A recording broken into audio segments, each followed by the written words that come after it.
I came back for Grandma Helen's 90th birthday. They called it a celebration, rented a garden hall, strung up white lanterns, catered finger food that looked like it had been printed instead of cooked. I wore a navy dress and low heels. Nothing flashy, just enough to show I had made the effort. I hadn't been to a family event in 6 years. I didn't plan to come back, not really. But something about turning 90, about the finality that number carries, made me think maybe it was time. I walked in just as they were doing photos. My sister Megan froze mid-laugh. My cousin Jason blinked twice like I was a ghost. But it was my daughter Olivia who moved first. She stepped forward from the group, fixed the hem of her beige blazer, and looked at me like I was an uninvited guest at a wedding. "You're not welcome here," she said. Clear, measured, not loud, but everyone heard it. A few heads turned. Aunt Rachel looked down at her plate. Uncle Dean swirled his drink like he'd suddenly found it fascinating. I didn't flinch. I didn't ask why. I just walked closer, placed a hand gently on Olivia's shoulder, and squeezed once. Then I took a seat in the back row, like I hadn't just been publicly exiled by the one person I used to breathe for.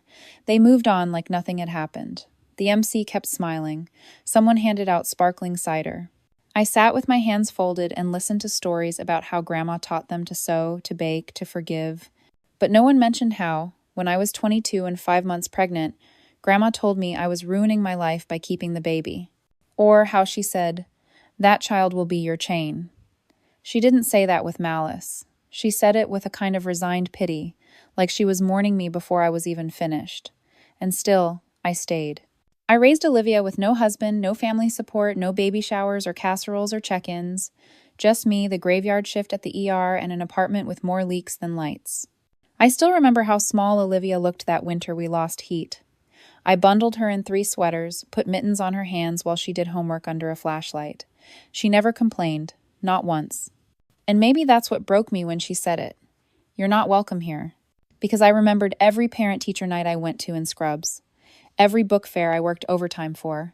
Every Christmas I skipped sleep to wrap clearance toys in the break room. She knew all of that. She lived it with me. And yet, something or someone had made her rewrite the story. Maybe it was Megan, who always smiled too wide when Olivia came home from college. Maybe it was Grandma, who after years of silence suddenly sent Olivia a pearl necklace and a handwritten note. "You are the future of this family." I wasn't mentioned. Not even once. The photos resumed. They posed with 3 generations like I wasn't sitting 10 feet away. At one point, Olivia laughed at something Megan whispered. I watched her head tilt back, the same way mine used to. Same bone structure. Same stubborn eyes. But none of it mattered now. My daughter had decided I didn't belong. I didn't cry. I didn't speak. I stayed until the end, clapped politely, hugged a few confused cousins on the way out. Olivia didn't look at me again. Not once. When I stepped outside, the air was colder than I remembered. The parking lot was half lit, the kind of dim that makes everything feel older. I sat in my car for a while, keys in hand, watching the entrance. People came out in clusters, laughing, calling goodbyes over their shoulders. I waited until it was nearly empty. Then I started the engine. I didn't know it yet, but that moment, those 5 words from my daughter would be the fault line. The quiet, brutal start of a truth I had been avoiding for years. They hadn't just pushed me out. They had been preparing to erase me for a long time. That night I didn't sleep. I just lay in bed, staring at the ceiling, remembering Olivia's voice when she was 7.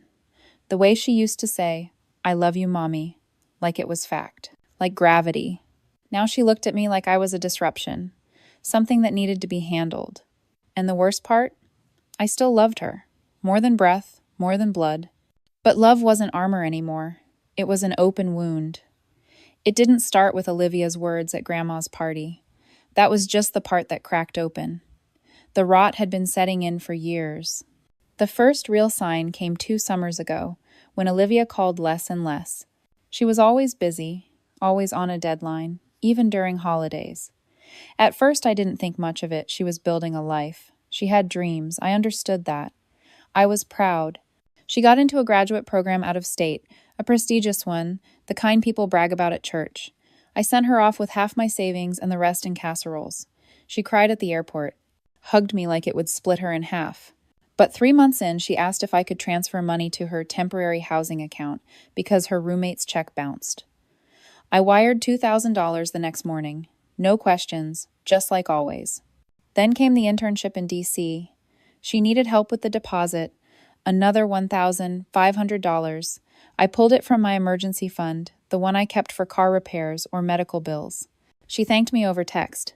No heart emoji, just, got it, appreciate you. That's when the calls stopped entirely. She started sending voice notes instead. Short ones, rushed. I brushed it off, told myself she was overwhelmed, that she was just becoming independent. Then, that fall, I got a forwarded email. My cousin Stephanie sent it to me. It was from Grandma. She had started a legacy initiative for the younger generation grants, mentorship, family networking. Olivia was the first name listed. Megan was the sponsor. I wasn't mentioned anywhere. I didn't even know such a program existed. I stared at the email, reading it again and again. There was a paragraph where Grandma talked about resilience and potential, and how some branches of the family had stepped aside, allowing new growth to emerge. I knew what that meant, knew who she meant. But I didn't say anything. I just stopped replying to the family group chat. Olivia didn't notice, or if she did, she didn't say. By winter, I was still sending monthly transfers to help with her living costs, $800 like clockwork. I didn't hear thank you anymore. I didn't even get updates. One day, I logged into my bank app to set up another payment and paused. I stared at the screen for a long time before clicking edit. Then I halved the amount, $400. Still generous. Still enough for groceries and utilities. Olivia texted me 2 days later. Not to ask if I was okay, not to check in. She just said, "Payment didn't go through in full. Is everything okay on your end?" No greeting, no sign-off. Just that. I replied. "I've had some bills, just adjusting for now. Let me know if you're in trouble." She didn't respond. A week later, I heard through a neighbor that Megan had been singing Olivia's praises at a brunch, talking about how driven she was, how well she fit in with the right kind of people. There was a comment half joke, half venom about Olivia having finally made it out of the shadow. I wasn't sure whose shadow they meant, but I had a guess. And still, I kept sending what I could. Even when my work hours got cut, even when my car broke down and I had to ride the bus in the rain. I'd sit under the dim yellow light in the kitchen, watching the auto draft clear from my account, and tell myself it was worth it, that Olivia was building something better, that maybe I didn't have to be in the picture as long as she got where she was going. But then came the brunch. 6 months before Grandma's party, I had been invited last minute, probably out of obligation. Megan hosted it at a lakeside rental with white chairs and name cards. When I arrived, Olivia was seated next to a man I didn't recognize. He wore a gray suit, no tie, hair perfect. I later learned he was a junior partner at her firm. She didn't introduce me, not even when I sat down beside them. I reached for her hand under the table, like I used to when she was nervous as a child. She pulled it away, just slightly, barely noticeable to anyone else, but I felt it, like frost under skin. After lunch, Megan pulled me aside. She had that smile she always wore when she was about to insult you politely. "I think it's best if you give Olivia some space," she said. "She's really carving out a new image. Clean lines, professional presence. It's delicate."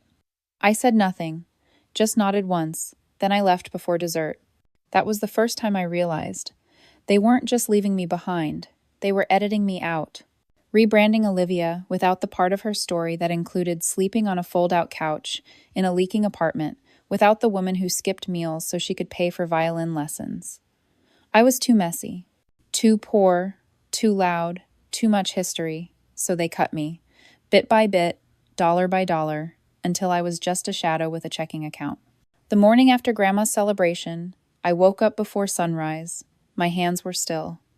That was the first sign something had changed. For the past year, I'd been waking to phantom tremors muscle memory from stress I no longer admitted. But that morning, I sat up, turned off my alarm before it buzzed, and opened my laptop.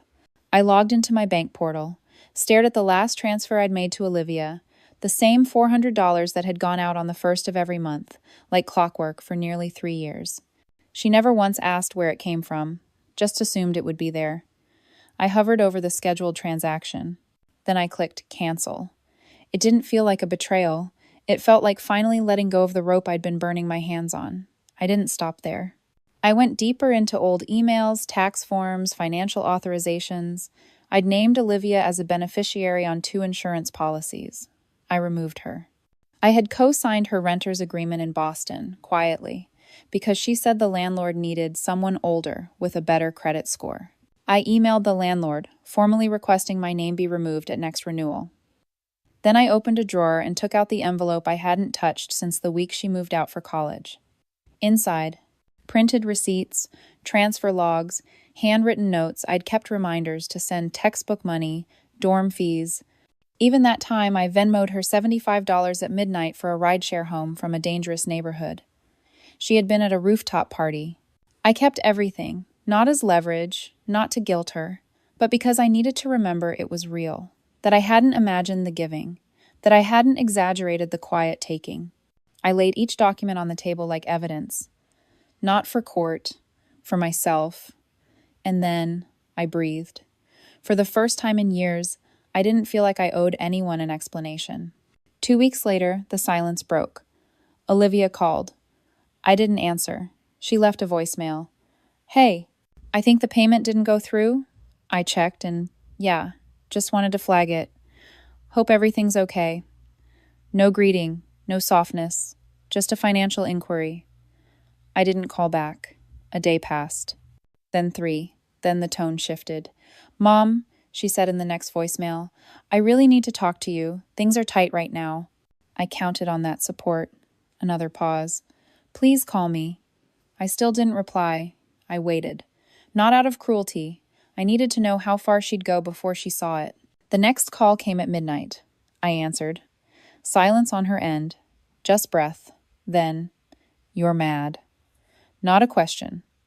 You're punishing me. Still not a question. Why now? I said nothing. Let her fill the space.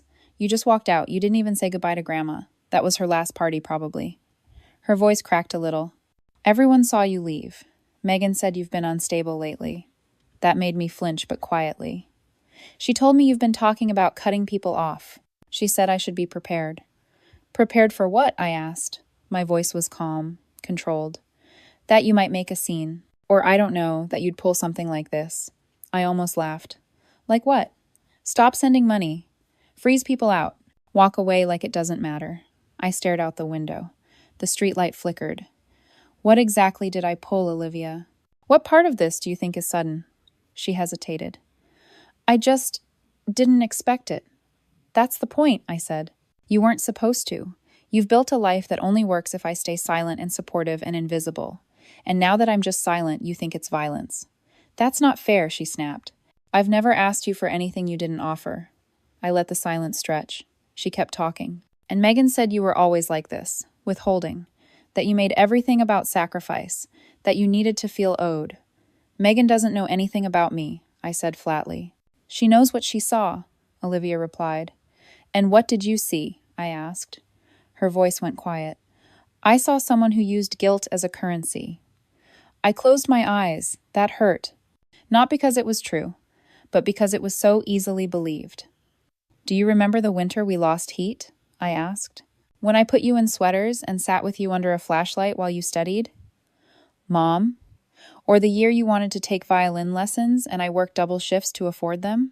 That's not what this is about. No, I said. It's exactly what it's about. You built your life on ground I leveled. And now that I've stepped away, you're realizing it wasn't yours. It was borrowed. And the lender stopped paying. She was quiet for a long time. Then she said, So that's it? You're done? I almost answered, but I caught myself. Instead, I ended the call. Not with anger, just release. I stared at my reflection in the darkened window. My face looked tired, but not broken. For the first time, the tired felt like mine. 3 days later, the doorbell rang. It was barely 8 a.m. I was still in pajamas, standing barefoot in the kitchen, stirring a weak cup of coffee. I ignored it the first time. No one came to my house unannounced. Not anymore. The second ring was longer. Insistent. I opened the door just enough to see through the screen. Megan stood there. In a beige trench coat, holding a reusable shopping bag that didn't seem to contain groceries, her lipstick was perfect. You have a minute? she asked, like we were friendly neighbors instead of two women on opposite ends of a battlefield. I didn't say yes, just stepped aside.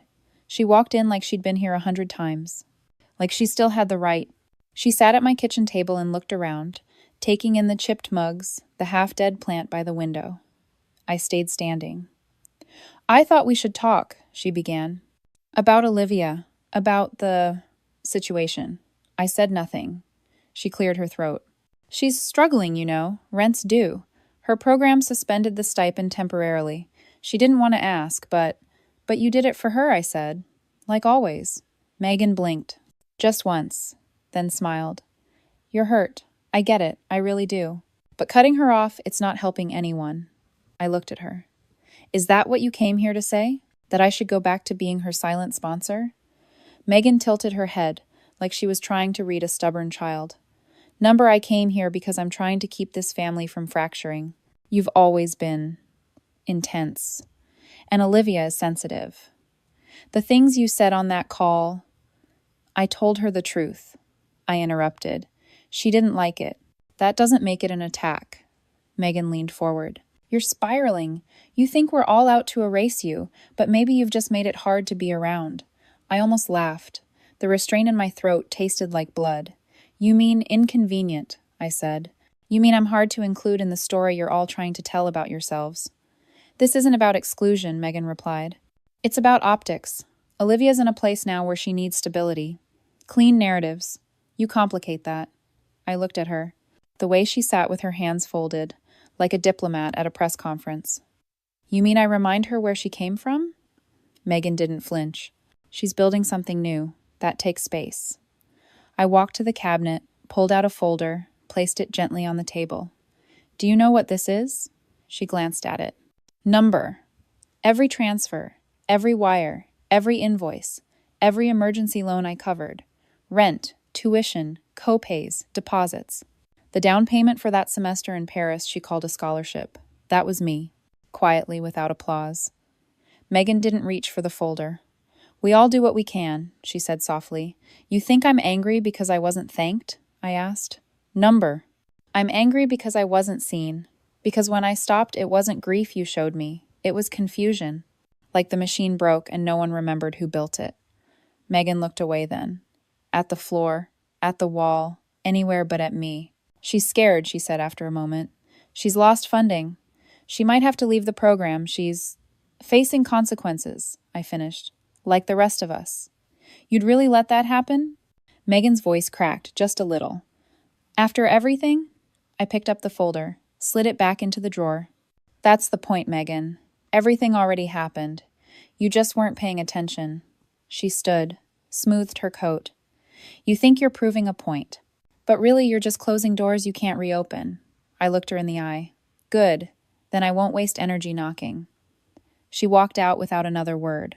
I watched her car pull away. Then I sat at the table for a long time. The coffee had gone cold, but the quiet was warm. Later that night, Olivia texted. Just 3 words. I need help. No punctuation, no context. No apology. I didn't reply. I turned my phone face down. 2 days later, a formal envelope arrived, thick paper, embossed return address, from Olivia's university. Inside, a notice of withdrawal, unpaid balances, lack of response. The program was releasing her spot. I stared at it for a long time. There was a number listed for appeals, an email for financial aid. I didn't call. I didn't write. I folded the letter once, tucked it into a drawer beneath old bills and expired coupons. Then I opened a clean notebook. Wrote 3 lines. January, tuition, $4,200. Paid. March, rent, $950. Paid. June. Final notice, unopened. I closed the notebook, not with resentment. Not with victory, just record keeping. Because if they ever came knocking again, I wanted to remember what silence really cost. A week passed, then another. The phone stayed mostly silent. No more voicemails, no midnight calls, just the occasional spam number I didn't answer. I had expected more noise, a final plea, a guilt-laced message. Something. Instead, it was like they'd gone underground.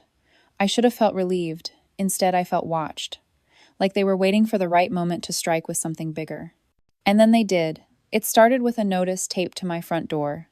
I found it on a Tuesday morning, tucked under the screen, just above the mail slot. Request for verification of financial cosignature. It was from a bank I didn't recognize.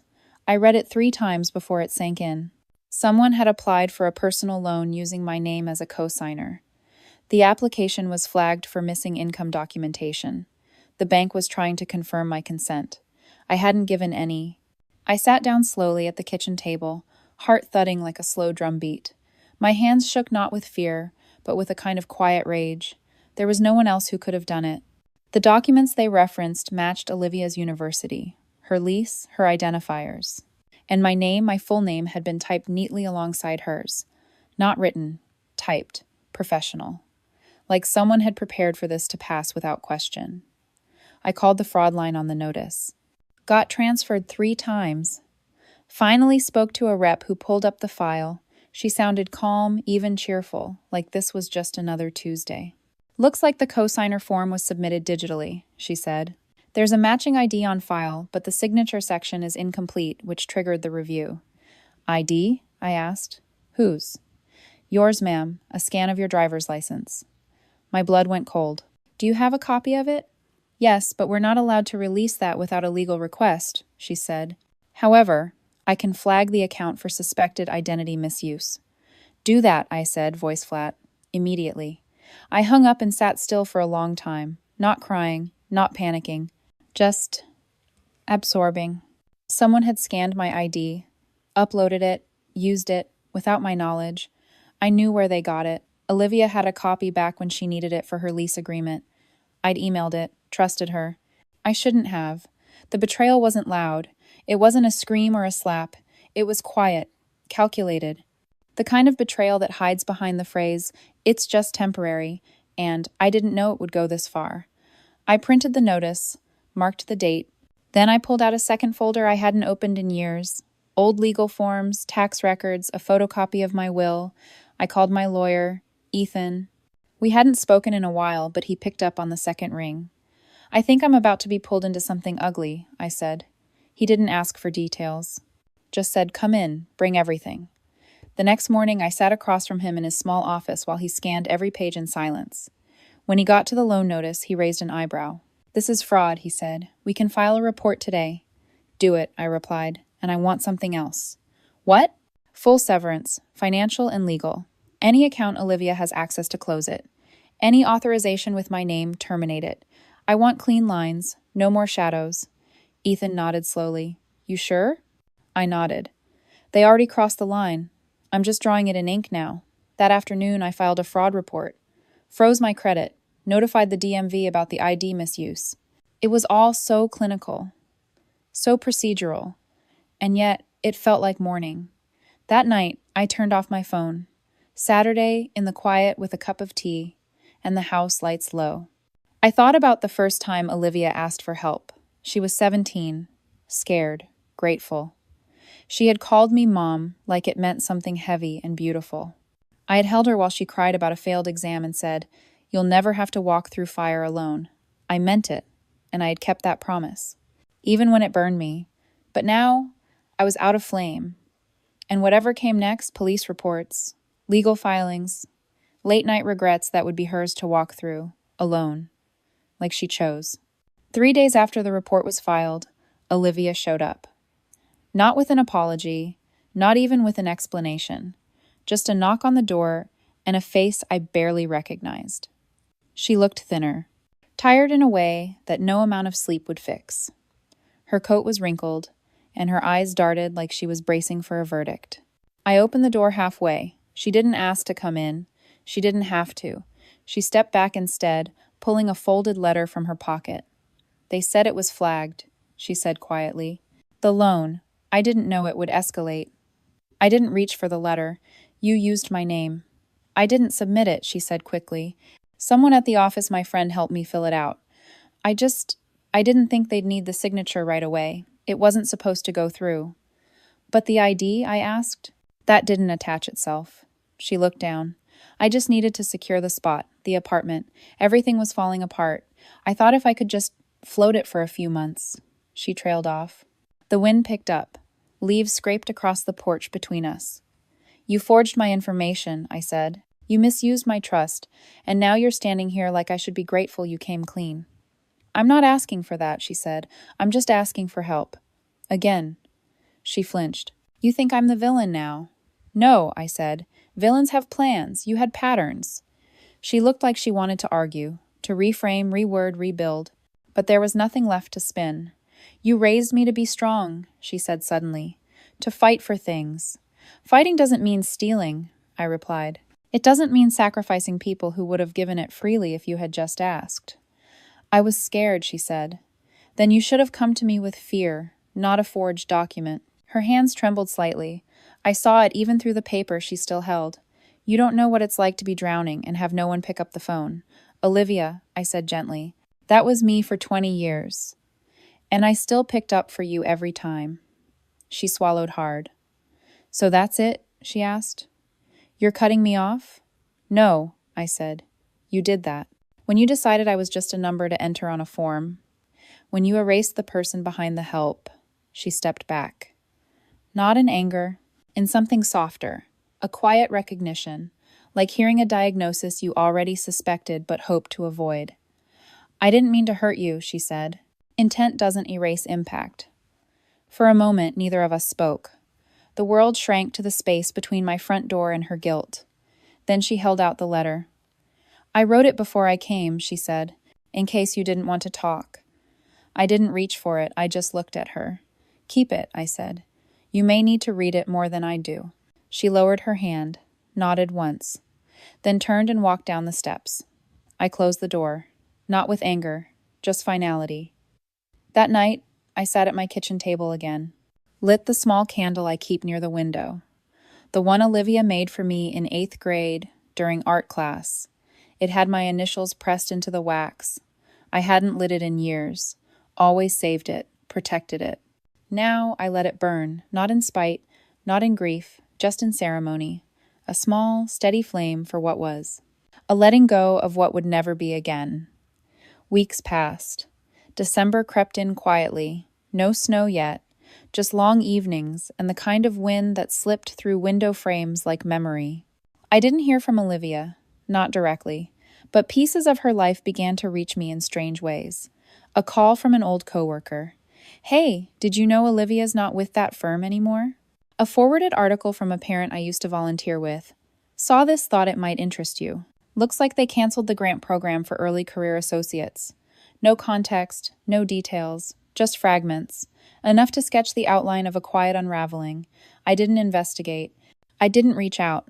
There was no satisfaction in her struggle. Just silence. The kind of silence that settles when a long storm finally gives up. And then came the envelope. Not from Olivia. From the university. A final summary of charges, balances, and withdrawal status. Marked, final notice, no response. I read it once, then placed it in a box under the bed with the others, documents I never wanted to own, proof of love that had turned into debt. In January, Megan called. I let it ring. Then again.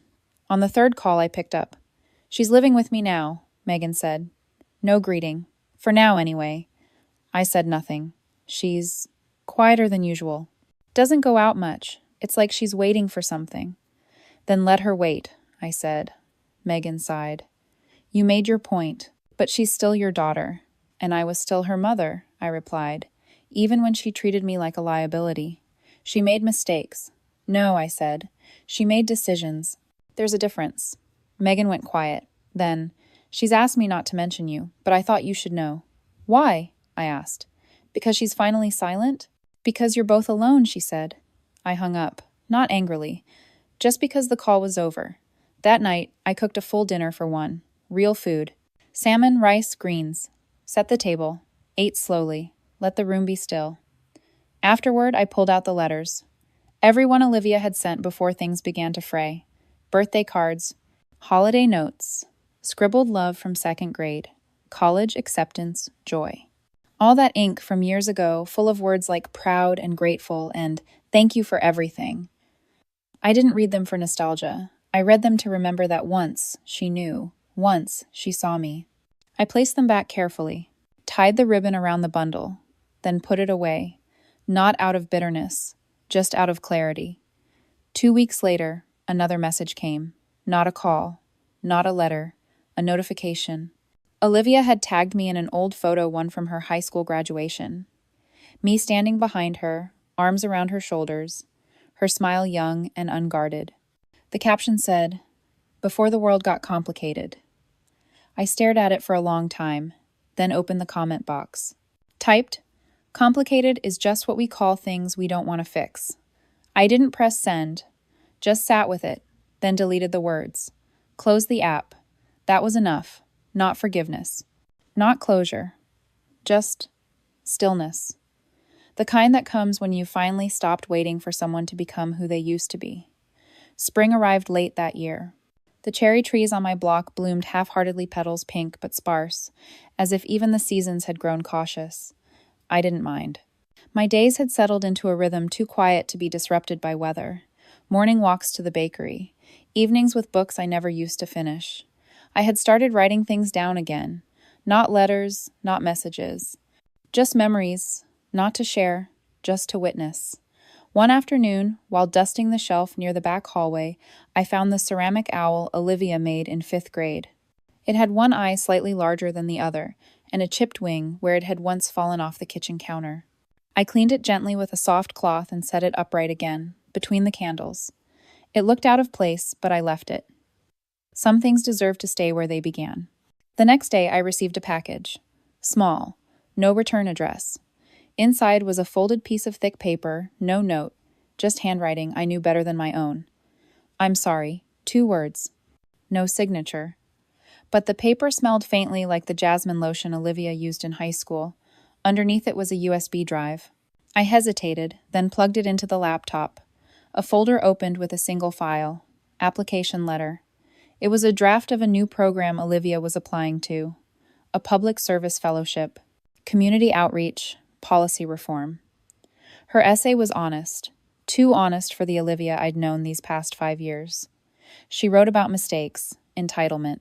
About learning that having someone to call doesn't mean you get to keep calling without giving something back. About rebuilding. Not reputation, but character. She didn't mention me by name, but the shadows of me were there, in every line, in every pause. She had written it not for me, but because of me. And somehow, that was more important. I didn't respond. There was nothing I needed to say. The letter wasn't an invitation. It was a confession she needed to make to herself. Months passed. I moved apartments. Smaller, quieter, sunlit. No ghosts in the walls. I sold old furniture. Gave away boxes of things I used to keep, just in case. I kept the owl. I kept the candle. One morning in June, I received a card. A simple white envelope with my name written in blue ink. No stamp. It had been hand-delivered. Inside, an invitation. Not to a wedding, not to a party, to a community panel. Olivia was listed as one of the speakers. Repairing What We Inherit. The title struck me. I held the card for a long time. I didn't go. Not because I was angry. I simply understood now what love without permission becomes, and what dignity costs when you're the only one paying it in installments. That night, I took the invitation and placed it in the same drawer as her old letters. Not forgiveness, not forgetfulness, just another record. The week after, I volunteered at a neighborhood clinic. Nothing big, just helped sort supplies, organize forms. One of the nurses introduced me to a young woman struggling to apply for school aid. Her name was Kaya, 17. Fierce eyes, soft voice. Her hands shook as she filled in the income section, crossing things out, starting again. I sat beside her and helped her line by line. Didn't ask questions, just made space. When she finished, she looked at me and whispered, "No one ever helps me like this." I smiled. "They will. You just haven't met the right people yet." She nodded, eyes wide. That night, I walked home under a soft pink sky, the kind that makes everything feel just barely survivable. And I thought, maybe this is what it means to mother without obligation, to love in the open, where no one can mistake it for leverage. Olivia hasn't written again. I don't expect her to. Some roads don't circle back, they just fade into distance. And still, I light the candle. Let it burn down slowly, clean and steady.